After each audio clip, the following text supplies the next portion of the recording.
Hey guys, welcome back. Today we're going to be looking at a pretty nice dash cam that's very handy to have in your car. A situation like an accident or who knows what else that goes around you that can be caught as a record on this device here. So dash cams have become very popular all over the world, and they seem to be catching up here in the US as more frauds and things like that start to happen. So this is a great thing to have in your vehicle. And so the one we're going to be looking at today seems to be like the ideal dash cam you'd want to have. And so I got this dash cam from Amazon from a company called AKASO, and the model number of this one is Trace 1. So AKASO makes a lot of great products, like their very popular action cameras and things like that. So this comes from a very nice source of quality and seems to have a lot to offer for the price here, guys. So we got very nice packaging. So here in the back we have some stats. We do have 1080p recording, which is high quality. It also has night vision, which is very cool. Viewing angles can be up to 340 degrees. I'm not sure how that is, but that's very wide. And I might have to do something with that dual camera they have in there. So, and also this is a new design which is simplified, so you don't have to hustle around with trying to figure out how to work it. And also it has a really cool feature here. It says up to 20 minutes recording on internal battery. If you know this thing pops out and has no power source, it'll keep recording for 20 minutes after that, which is very vital if you are in an accident or something. Another special thing about this dash cam is that it has 60 frames per second, and that's going to give you a lot cleaner picture because there's more frames in between in a second, giving you that much clearer image as you're driving. So it does have some kind of Strava night vision and also rear infrared vision. Very interesting. So very nicely presented and packed. So let's go ahead and take this plastic off the box. So we should just slide out here. All right, so you got a little black box here. So it does open from the end here.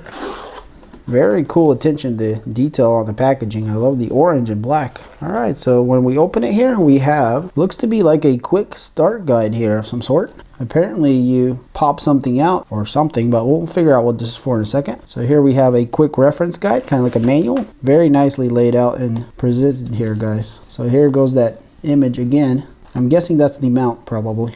So here it kind of tells us how to use everything and what it all does. I love how they use pictures to explain everything. Very friendly. All right, so in the box we see our accessories here. It looks like some kind of pry tool. And then we have the camera itself up here. And that's everything for the box. So let's go ahead and pull this camera out. All right, so this is what it looks like. It's very nice. So it's not a tiny dash cam, but it is not huge either.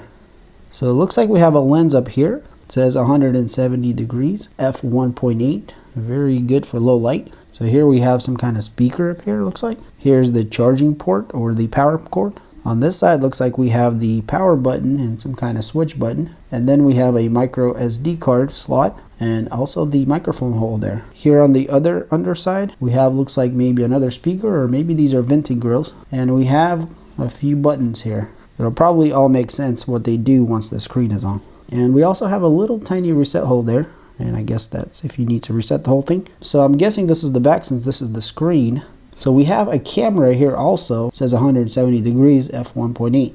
So it looks like they have the same cameras, front and back. And I'm thinking maybe this is how they get their 340 degrees that they're talking about on the box there, is that it's able to see almost all around the whole camera. So here on the back side, we also have, looks like to be some kind of infrared lights. And I'm guessing that's for night vision. So they'll probably turn on when it's dark so we can see what it's recording in the cabin. Very cool. So it looks to be very nicely laid out and user friendly here. All right, so let's look at the accessories that came with it. So we have a pry tool here. We'll figure out what to do with this in a second. So here we have the mount. So it's a suction mount, and it seems to be very easy to operate. And I'm guessing this is the part that goes into the camera, what was showing in the diagram there, that we have to pop something out to put this in. We'll take a look at that in a second. So here we have a USB adapter cable. So here in the bag we have little clips where I guess you can run your cable. It has little stickers on the back of it for cable management, looks like. Very nice that they include this. So if you wanted to route your cable around the window maybe somewhere. And so for the last part here we have the main power cable that'll plug into the cigarette lighter, and it looks quite long. It definitely appears to be long enough for most situations here. So we have the plug here, plug in into the camera, and then here on the other side we'll plug this into the car. But the cool thing about this thing, guys, is that it gives you a USB charging port here on the other end, which is very awesome. And it looks like it will put out 2 amps here on the charging port of the USB. So you're not robbing one of your sockets and not being able to charge anything. Super awesome. Really liking that they did that. Alright guys, so let's see if we can figure out how to put this mount on there. So it looks like step 1 is we're going to have to pry off some emblem logo here. Looks like a cover, and then we can put this thing on there and then the cover back on. So let's see how that works. So here on the front of the dash cam, we can see that there's a little cover right there. So what we're going to do is we're going to stick this little pry tool. Okay, so this cover actually is rubber. It's not plastic. So that should make it a lot easier to take off. Alright, so that was pretty easy. And we can see there's our slot where the mount will slot in. So it should be as simple as lining it up now. And I guess we need to push it all the way. And so once you push it in there, you have to push it all the way. And that was actually kind of the tough part, believe it or not. And I don't know if it was just mine, but hopefully the other ones are not going to be, but it was extremely tight. I actually had to put this piece here on the corner of a desk and then push down on the camera in order for it to pop in. Because I was too afraid to flex it too much, you know, just by doing it by hand. It took some pretty reasonable force to get it down in there, so be careful with it, but it does have to click. So now that the mount is in there, we can go ahead and put this little rubber logo back on, this cover here, and it should pop right in there, just like it was earlier. And look at that, guys. I definitely love the premium feel of this camera. So here we can swivel back and forth, and also we can tilt, you know, how much you need according to, you know, where your windshield is and where this will sit. And so once you're done there, you're just going to tighten this up, and that's all going to lock it in nicely, and it's going to stay where it's at. And here obviously it's a pretty straightforward operation. You know, to unlock it, it kind of comes out and then you stick it to your windshield and then lock it, and it sucks it in. Alright, and that's pretty much how you put this thing together. So let's go ahead and take all these stickers off. Alright guys, so the next thing I want to do is I want to plug it in here and see if we can look at the menus and things like that. So I'm just going to use the USB cable that was provided. So the power plug here is on top, which is nice because it doesn't go down but up. So give it some power. Alright, so it did turn on, and you can see my hand there. It does say insert SD card, looks like. Let's push this button on the side here. Alright, so here we can see the front of the camera. So all these buttons on the bottom now make sense what they do because they are labeled right here on the screen. So here we have some record button, camera button, some other button, setting button. Let's click this side button here, see what happens. Okay, so it switched to the back camera. Okay, now it's the front and the back camera. Very cool. So I guess right now on the standard settings, you can see there it says 1080 dual 1080p. So both cameras are recording at the same time at 1080p. And I think this is just depends what you want to see, just for display reasons. So here we have a record button. If we push that, it looks like it's already recording. It says insert SD card. But it appears to have some kind of internal memory or something because it's recording. The next button over we have, looks like some kind of camera switching. Okay, so it did switch to 1080 60p. So the only way you can do the 60p, which is a lot of frames, is if you only use the front facing camera, looks like. So I guess that's the drawback, is you can't use the dual camera on the 60p. So it's either the 60 frames or the dual. So depending on what you need, if you want to just record it on the front one, you know, you can do that. So, all right, so let's see what this pages is here. I'm not sure exactly what these are, but I'm sure they are in the menu. Okay, so this is, I guess, if you have your car parked. And I'm guessing that's dual or single camera. I'm sure all this is in the instructions, but you can see, guys, how nice the layout is. The UI is great on this thing. All right, so the last thing we have here looks like settings. So we have camera settings and then settings. So let's go ahead and try the camera settings here. Push OK. So here we can choose the resolution, the loop recording, the dual cam display, WDR. So we can choose to record audio or not, data stamp, and the G sensor. So it does have a sensor. So I guess this is for something like if it feels like an accident happened, it'll put that file in priority where it won't get deleted. So I'm pretty sure that that's what that's for. Anyways, as you can see, guys, it's pretty full of features here. So it looks like you got screen saving, you can put the date and time, the beeping sounds, and obviously the language. So we have parking monitor, the frequency, format the card here, and then we can reset the default settings. So very straightforward to use, as you can see there, guys. So this is one of those things that you can, you know, unpack, stick a SD card in, stick it to your windshield and it's good to go. You don't really need to do much because it's pretty much all set up, and you have your main features here if you want to use, you know, the dual or the single camera. And if you want to dig in a little deeper, you can go to the settings and dig in there. All right, so the last thing left to do is put this thing in the car and see what kind of video we can get from it. I'll try to get some night shots and some day shots, and you guys can kind of see what it looks like.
Alright guys, so this is the AKASO Trace 1 dash cam. It is quite small, so it's not really intrusive.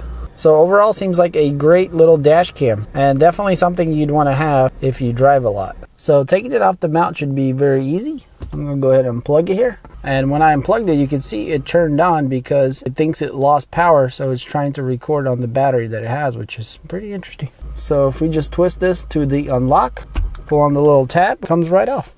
So I think this is a very good deal for a dash cam. Okay, so it's turning on because I'm moving it, so I guess the parking mode is on, and that's basically when it senses that something is moving around or something, you know, maybe bumped the car, it turns on. So this is pretty nice as a little standby guard there to record just in case somebody hits your car and runs. This thing will power on and record that. So it definitely has all the features that you would want in a dash cam. And not only that, guys, it's very attractive and just seems like a solid little camera. So if you've been wanting a dash cam, I would definitely highly recommend this thing, and I'll leave some links in the description. And also there might be a coupon code there too, so check that out. Alright guys, well hopefully you enjoyed this video. If you did, then hit that like button. If you want to see more videos like this and other things I do on this channel and you're not subscribed, then hit that subscribe button. And as always, thanks for watching, and I'll see you on the next one.